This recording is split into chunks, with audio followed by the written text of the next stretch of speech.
Assalamualaikum warahmatullahi wabarakatuh. Perkenalkan, nama saya Muhammad Jadira. Di sini saya akan mereview tugas pertemuan ketiga tentang tindak pidana atau delik. Istilah tindak pidana merupakan terjemahan dari bahasa Belanda kemudian diterjemahkan ke dalam bahasa Indonesia menjadi tindak pidana. Lebih banyak dipergunakan istilah tindak pidana dibanding perbuatan pidana, peristiwa dan pelanggaran pidana dan alasannya. Dari segi suatu hampir semua perundang-undangan pidana menggunakan istilah tindak pidana. Semua instansi penegak hukum dan aparat menggunakan istilah tindak pidana. Para mahasiswa mengikuti tradisi dan kebiasaan menggunakan istilah tindak pidana dibanding perbuatan pidana. B. Pengertian tindak pidana. Tindak pidana merupakan pengertian yuridis yang berbeda dengan istilah kejahatan atau perbuatan jahat. Di dalam tataran sosiologis lebih banyak tindak pidana. Tindak pidana terbagi menjadi dua, yaitu perbuatan pidana dan pertanggungjawaban. Profesor Simon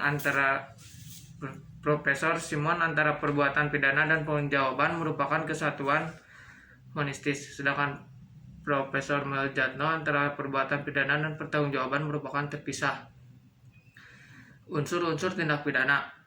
Unsur objektif, unsur yang terdapat di luar dari pelaku. Contoh wujudnya berupa perbuatan, yaitu perbuatan atau hukuman akibat yang menjadi syarat mutlak dari delik. Unsur melawan hukum, unsur lain yang menentukan sifat tindak pidana, unsur yang memberatkan. Unsur subjektif, unsur yang terdapat di dalam diri pelaku, yaitu kesenjangan, kealpaan, niat. Tidak dapat dipidana karena tidak terlihat. Unsur tambahan yang menentukan tindak pidana. Maksud, rencana terlebih dahulu. Tindak pidana ada yang spontan dan ada juga yang direncanakan terlebih dahulu. C. Perasaan takut, ini juga merupakan sifat batin. Contoh penerapan unsur objektif, mengambil, seluruh, melawan hukum, diancam karena pencurian. Unsur subjektif, maksud. Unsur tindak pidana dalam arti luas, yaitu bagian delik atau Bestraft van het deler, terdapat dalam rumusan delik. Penuntut umum atau mencantum dalam surat dakwaan harus dibuktikan di pengadilan. Apabila tidak terbukti, hakim harus membebaskan terdakwa. 2. Elemen tindak terdapat dalam rumusan delik yang dapat dipertanggungjawabkan sesuatu tindakan atau sesuatu akibat terhadap pelakunya. Harus dianggap dan disyaratkan dalam setiap rumusan delik. Penuntut umum tidak mencantumkan dalam surat dakwaan. Apabila hakim merasa ragu, maka harus melepaskan tertuduh dari segala sesuatu tuduhan hukum. Pencurian, mengambil dengan cara melawan hukum. Penggelapan, mengambil tindak dengan cara melawan hukum karena memiliki kekuasaan.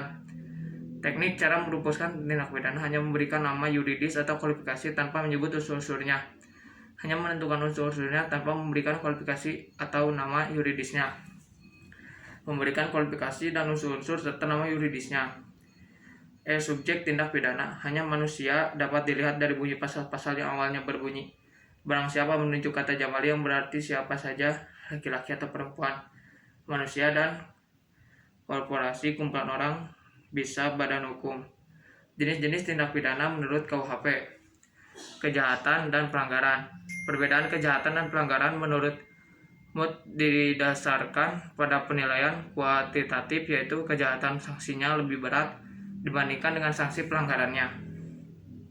Selain itu juga didasarkan pada kualitatif bahwa kejahatan atau pelanggaran dalam kualitas yang namanya delik atau dicantumkan tindak dalam UU sepanjang masyarakat menganggap melawan hukum dinamakan kejahatan.